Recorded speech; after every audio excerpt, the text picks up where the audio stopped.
जिनको सुनने आए तो उनको सुनकर चले गए।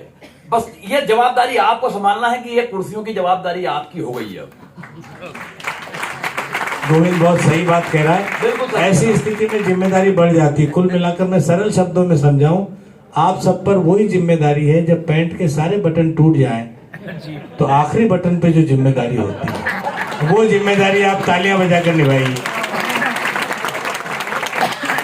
सारे विषय निपट गए। अभी राहुल जी के बारे में और मोदी जी के बारे में बात हुई। सर एक टिप्पणी कर रहा हूं, एक टिप्पणी। मोदी जी और राहुल गांधी जी एक पार्टी में टकराए। बड़े गर्व के साथ मोदी जी ने राहुल से कहा, क्या जानता है तू मेरे बारे में, क्या समझता है तू? 7 करोड़ फेसबुक फॉलोअर्स हैं मेरे, 7 करोड़। राहुल गांधी ने बड़ी सहजता से जो जवाब दिया, शायद एक हाथ भी खामोश नहीं रहेगा। राहुल गांधी बड़ी सहजता से, विनम्रता से बोले, तो क्या हुआ, लिखते तो सब मेरे बारे में ही है।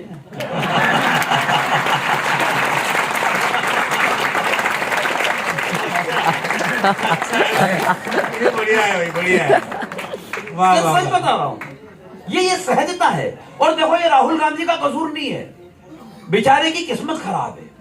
उनकी जन्म तारीख है 19 जून 1970 और उसी दिन फिल्म मेरा नाम जोकर रिलीज हुई। और इससे बड़ा संयोग ये है कि 26 सितंबर के दिन पूर्व प्रधानमंत्री मनमोहन सिंह जी का जन्मदिन मनाया जाता है और उसी दिन विश्व गूंगा बहरा दिवस भी मनाया जाता है। क्या रिसर्च किए भाई, वाह। और तालियां शायद इस बात पर अब पूरे सदन की बजे 17 सितंबर के दिन देश के यशस्वी प्रधानमंत्री श्री नरेंद्र मोदी जी का जन्मदिन मनाया जाता है और उसी दिन इस सृष्टि के निर्माता विश्वकर्मा की जयंती मनाई जाती है। क्या बात है, बहुत बढ़िया भाई, बढ़िया बात है भाई गोविंद, क्या बात है, क्या बात है। बैठिए। मेरी तकदीर में जो लोग बाहर थे वो सब अंदर आ गए हैं। अब दरवाजा मजबूती के साथ लगा दिया जाए। सर आइए।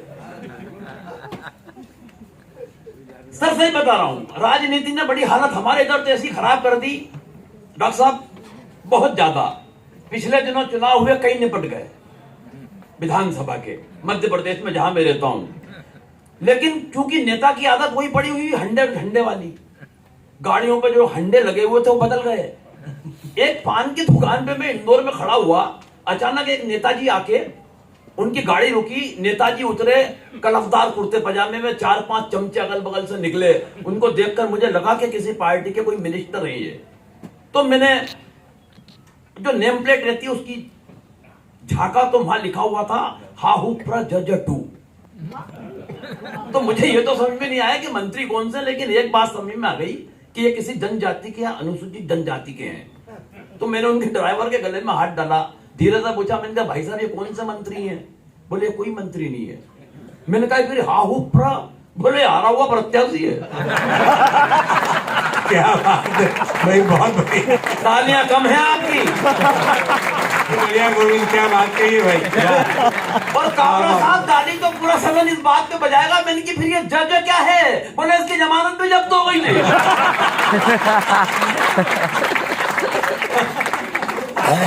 तो हमें तो ये वाले संताप भी भुगतना पड़ रहा है।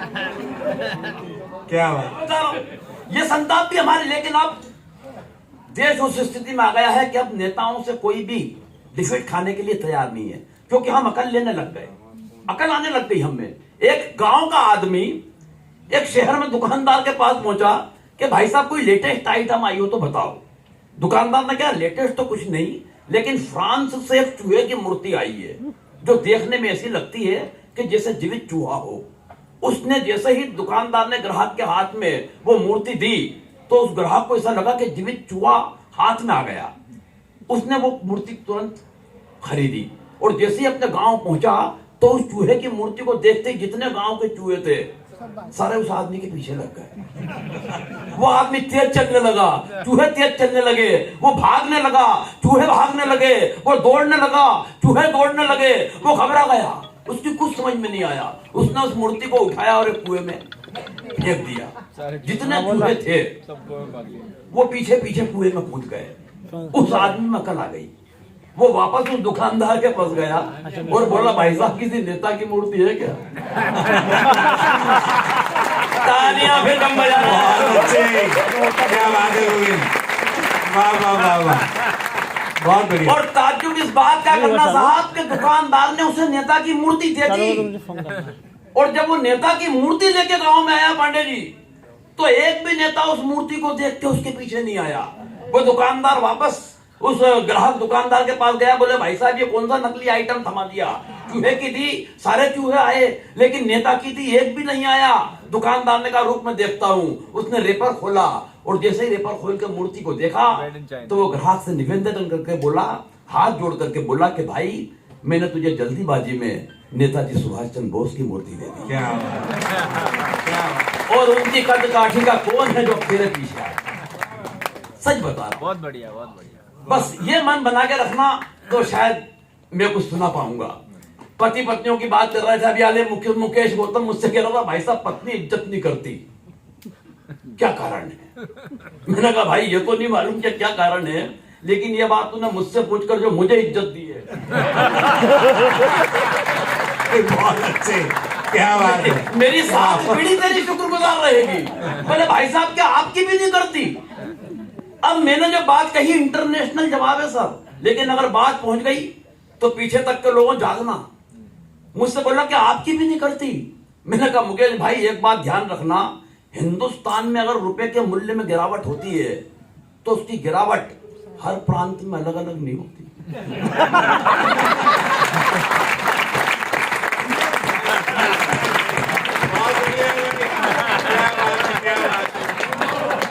बहुत बढ़िया, एक और दुखी मिलने आया। सच बता रहा हूँ, उसकी गिरावट हर प्रांत में अलग अलग नहीं होती। बोले भाई एक बात यार बताओ, यार सही बताओ कि क्यों नहीं करती? मैंने कहा मुकेश भाई एक बात समझ लेना, जब कोई लड़की मायके से विदा होती है और ससुराल में आती है, अपने पिताजी को छोड़ के आती है तो बदले में ससुर साहब मिलते हैं, माँ को छोड़ के आती है बदले में सासू माँ मिलती है, बहन को छोड़ के आती है बदले में ननद मिलती है, भाई को छोड़ के आती है बदले में देवर मिलता है। मगर ऐसा क्या छोड़ा कि तुम और मैं पल्ले पड़े? भाई साहब ऐसा तो कुछ नहीं छोड़ा। मैंने कहा बस तो एक बात समझ ले मेरे भाई, जो चीज फोकट में मिली उसकी इज्जत कौन करेगा? बहुत अच्छे गोविंद, क्या बात है, सच बता रहा हूँ। वाह। और मैं तो सर एक दिन जब ज्यादा ही परेशान हो गया तो मैंने अपने ससुर जी के पांव पकड़ लिए। मैंने क्या क्या आइटम थमाया है, जिंदगी दुश्वार करके रख दी, परेशान करके रख दिया। भगवान कसम मुझे कोने में ले गए, और कोने में ले जाके उन्होंने जो एक पंक्ति बोली, मैं अपना सारा दुख दर्द तकलीफ कष्ट वेदना यातना सब भूल गया, सब भूल गया। मुझसे कोने में ले जाके बोले बेटा मेरी सोच, मेरे पास तो इसकी भी माँ है।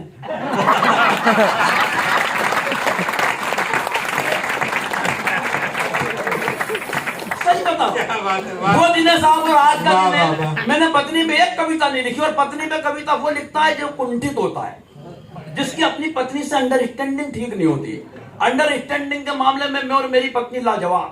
क्या अंडरस्टैंडिंग है हमारी?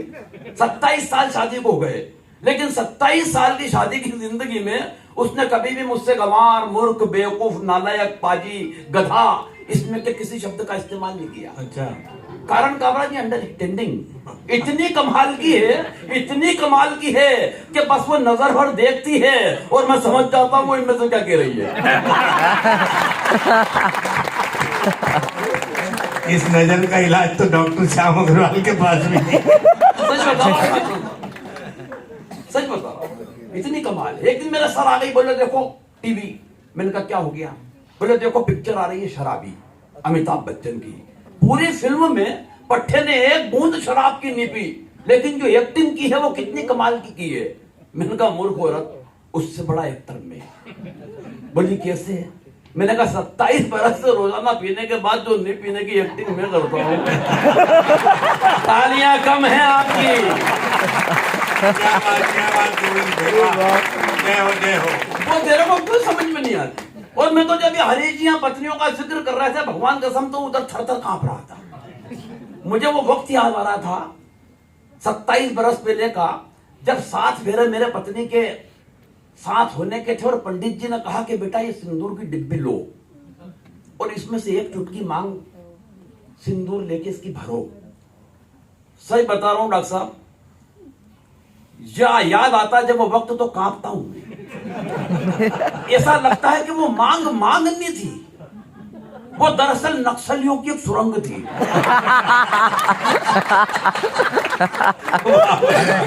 वाह वाह वाह वाह, क्या बात पूरा है। सदन इस बात पर बजाएगा कि सुरंग भी वो वाली थी जिसमें बारूद मैंने अपने हाथों से बिछाई हो।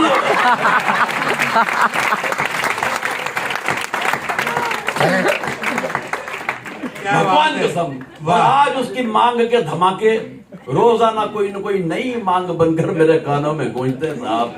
और मैं इन बालों को उस स्थिति में ले आया हूं कि अब इसमें से मांग निकालना मुश्किल हो गई है। तो बहुत अच्छे। सच बता रहा हूं, अब आप मेरे लायक थोड़े थोड़े हो गए हैं, कर लूंगा मैं आपको। एक दिन सच बता रहा हूं, पत्नियों पे तो इतनी बातें की जा सकती है साहब, उसने तो जिंदगी दुश्वार कर रखी।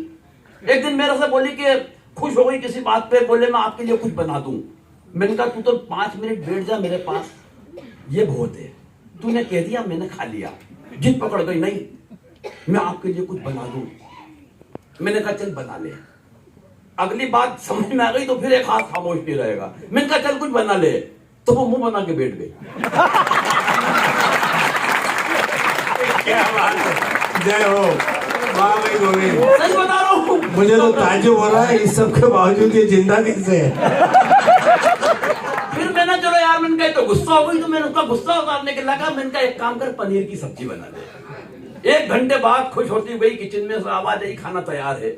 मैं जैसे ही किचन में से डाइनिंग टेबल पे बैठा, थाली लगी हुई, तो कटोरी में मेरा ढूंढा कि पनीर किधर है।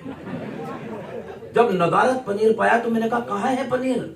बोले खोया पनीर है। वाह भाई वाह, बहुत अच्छे, खोया पनीर। भगवान कसम, मेरे एक आंख से आश्चर्य का और दूसरी आंख से दुख का आंसू गिरा उस कटोरी में। और मैंने कहा किसी पड़ोसी को ले जाकर दे दे, रोया पनीर है। वाह। लेकिन साहब, पत्नी पर हम कितने भी कविता लिख लें, कितना भी उपहास उड़ा लें, ये वो जिंदगी की ऐसी धूल है जिसके बिना हर चीज अधूरी है।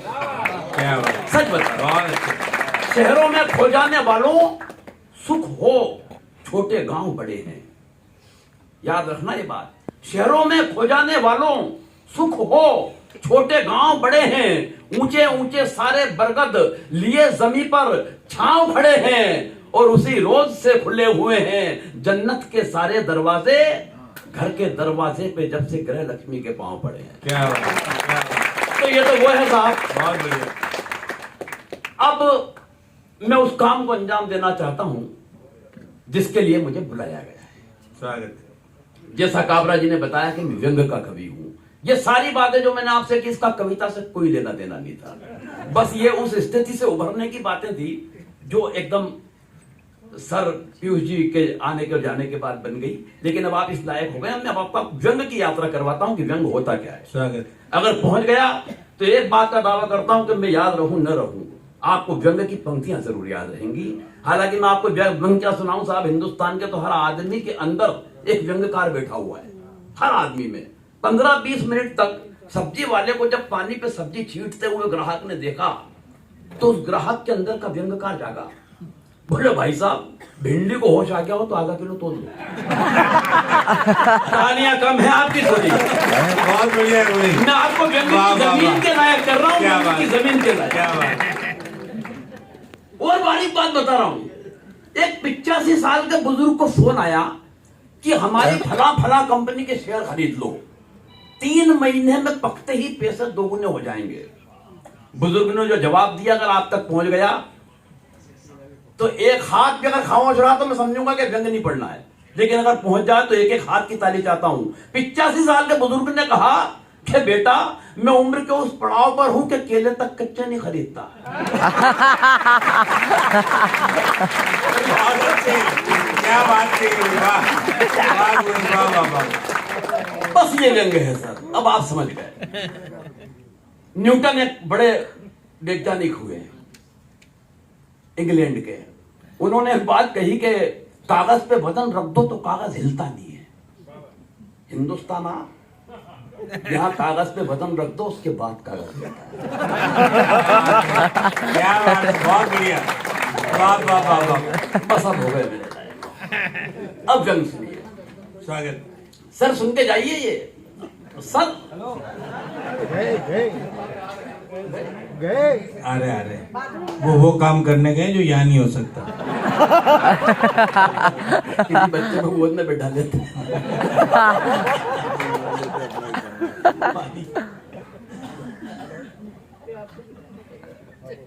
गोविंद राठी व्यंग के लिए जाने जाते हैं पूरे देश सुनिए में। सर। आप लोगों के बीच पहली बार है। एक दिन खुल गए शहर के भाग हमारे। एक मंत्री जी शमशान घाट के उद्घाटन के लिए पधारे। वाह। और व्यंग की दूसरी पंक्ति पकड़ लेना, बस व्यंग पहुंच जाए तो मुझे बता देना। एक दिन खुल गए शहर के भाग हमारे। एक मंत्री जी शमशान घाट के उद्घाटन के लिए पधारे।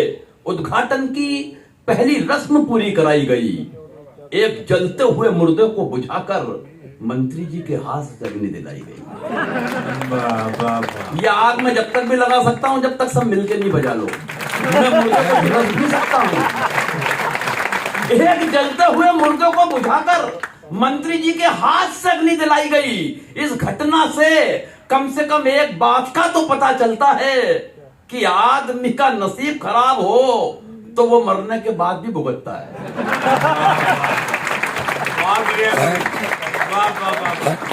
आदमी का नसीब खराब हो तो वो मरने के बाद भी भुगतता है। पंडित जी ने कहा, श्रीमान कृपया क्या इस दिशा में आकर अग्नि दिखाएंगे। और व्यंग की अगली पंक्ति भी ये नहीं कहूंगा साहब के ताली बजाना। एक बात का दावा करता हूं कि रोक के बताना। एक हाथ को दूसरे हाथ से पकड़ लेना कि न बजे, लेकिन अगर दूसरा हाथ पहले हाथ से हाथ छुड़ा ले तो इस पूरे सदन में अभी तक जितनी ना बजी है उतनी देखना चाहता हूं। जिंदगी की सर्वश्रेष्ठ पंक्ति व्यंग की आपके हवाले कर रहा हूं। पंडित जी ने कहा, श्रीमान कृपया क्या इस दिशा में आकर अग्नि दिखाएंगे।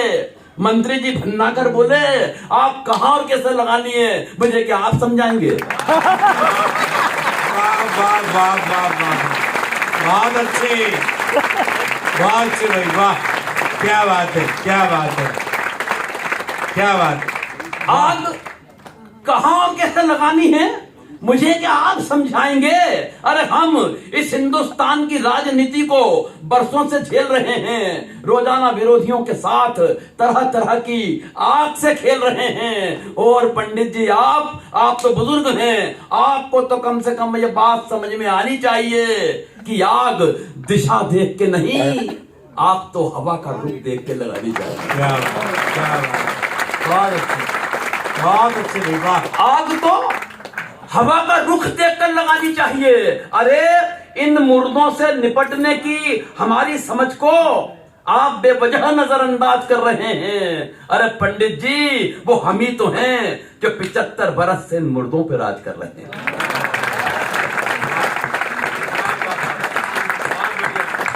75 बरस से इन मुर्दों पर राज कर रहे हैं।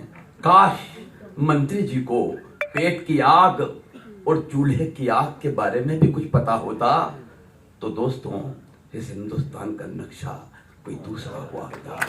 दूसरा बहुत बढ़िया, क्या बात। एक कविता और जरा तालियों के साथ एक और रचना की फरमाइश हम करें। गोविंद राठी जो सुजानपुर से हमारे बीच। मैं जानता हूं समय की सीमा है और सीमा लप्पू से सचिन के पास है। एक हमारा सचिन था तेंदुलकर जो गेंद को सीमा पार कर दिया करता था। एक ये वाला आया जो सीमा पार से गेंद ही उठा लाया। और गेंद भी वो वाली लाया है कि साथ में 4 टेनिस बॉल मुफ्त आई। सच बता वाह। एक कविता और इसलिए कि भाई साहब ने बोल दिया कि सुना दो तो सुनाना है। स्वागत। अरे जी सुनो, मैंने बहुत ध्यान से सुनी आपकी एक एक पंक्ति जो उसमें मेरे को समझ में नहीं कि क्या थी। भाषा जो उनकी मारवाड़ी राजस्थानी मिक्स थी। खैर वो भाषा का लालित्य होता है, जो बात जिस भाषा में कही जानी चाहिए वो उसी में अच्छी लगती है। अगर मतलब, हाँ सही बता रहा हूँ, भाषा का ये काम है। अगर आप अपनी पत्नी से ये कहें कि आज तो तू कातिल नजर आ रही है तो आप तो वो जान इशार कर देगी। शाम को लच्छेदार पराठे, मलाई कोफ्ता, काजू करी, ये सब। लेकिन अगर यही बात आपने हिंदी में कह दी कि आज तो तू हत्यारी नजर आ रही है तालियां फिर कम हो गई आपको। क्या बात है, बहुत सही बढ़िया। बता रहा हूं। मामला गड़बड़ हो जाता है, ये इशारा है, बस इशारों में व्यंग समझो, इशारा समझना चाहिए। मैं तो यहाँ जितनी मेरी भाभियां बैठी उनसे भी कहता हूँ कि इशारों को समझा करें, समझा करें। अगर आपके पतिदेव आपसे खाना खाते बीच में ये कहें कि प्लीज अचार देना या सेव देना, तो ये इस बात का इशारा है कि आज सब्जी में बिल्कुल भी दम नहीं है। और दम आपके पतिदेव में भी नहीं है, जो बेचारे ये नहीं कह पा रहे हैं कि आज सब्जी में दम नहीं है। बस ये व्यंग है, इसी भाषा में समझना। बहुत अच्छे। व्यंग का जन्म यूं हुआ सर कि पिछले दिनों आपने घटना सुनी होगी, अखबारों में भी आई और न्यूज चैनल पर लगातार चली कि हरियाणा के एक शहर में एक भैंसा 7 करोड़ रुपए में बिका। भैंसे का नाम है युवराज। कई दिनों यह खबर लगातार चली। कविता का जन्म यहीं से हुआ है। जब इंसान की कीमत जानवरों से भी बदतर हो जाए तो व्यंग अपने आप जन्म लेता है। एक बार ताली बजा दे, मैं शुरू करूं कि सुबह सुबह अखबार में गजब का समाचार दिखा। खबर थी हरियाणा के एक शहर में एक भैंसा 7 करोड़ रुपए में बिका। मैंने पत्नी से कहा, इस खबर ने मेरे जहन में सन्नाटा सा खींच दिया है, यूं लगता है सीएम यमराज ने अपना भैंसा बेच दिया है। पत्नी बोली है, मेरे भोले भंडारी, मती मारी गई है तुम्हारी। सुबह से अलापे जा रहे हो, जाने कौन सा राग खबरों के भूत ने खत्म कर दिया है तुम्हारा दिमाग। मगर खबरों का ये भूत इस सच के आगे ज्यादा देर नहीं टिकेगा। अरे जिस मुल्क में सीएम यमराज 2 कौड़ी में बिक जाते हो, वहां उनका भैंसा 7 करोड़ में कैसे बिकेगा। फिर भी अगर ऐसा हुआ है तो मैं यही कहूंगी कि ऐसे हालात ही मुल्क को बीमार बना देते हैं। और भैंसा 7 करोड़ में बिक भी गया तो हैरत कैसी मेरे हुजूर, ये वो मुल्क है जहां गधे भी करोड़ों में बिक के सरकार बना देते हैं। तो सुबह सुबह इन्हें कोसने की ना भूल कीजिए। पहली बार कोई गधों से ऊपर उठा है, बधाई कबूल कीजिए। मैंने कहा, सच कह रही हो मेरी जान, मगर इतनी ही है अगर भैंसों और गधों की पहचान, तो तू भी मेरी जिंदगी पे एक एहसान कर देती। इन 2 गधों को जन्म देने की बजाय एक आध भैंसा जन्म देती। मेरे लिए बढ़िया बात यह है कि पहली बार मेरा बेटा मुझे सुन रहा है लाइव, वो आपके बीच में बैठा हुआ, उसे भी आपका आशीर्वाद मिल जाए। बेटा आशीर्वाद ले लो, सब काय पर खड़े होके। ये बॉम्बे में जॉब करता है। बेटा घर पे जाके सब कुछ बताना, पापा ने मम्मी के बारे में क्या बोला ये छोड़ के। आपका आशीर्वाद मिल गया तो ये निश्चित रूप से मैं था वैसा जन्म। इन 2 गधों को जन्म देने की बजाय एक आध भैंसा जन्म देती। लोग भी हो गए हैं कैसों के बाप, हम भी हो जाते गधों की जगह भैंसों के बाप। अब पत्नी के तरकश का तीर मैंने ब्रह्मास्त्र की तरह झेला। उसने तुरंत ही मार दिया नेहले पर देला। बोली, क्या बताऊं मेरे प्रीतम, हम तो इस सृष्टि के रचयिता के द्वारा छले गए हैं। और एक पंक्ति में हास्य, व्यंग्य और ठहाका तीनों आ जाए तो विदा करना गोविंद राठी को। हम तो इस सृष्टि के रचयिता के द्वारा छले गए हैं। अरे मैंने तो भैंसे ही पैदा किए थे कमबख्त, मगर दोनों के दोनों बाप पर चले गए।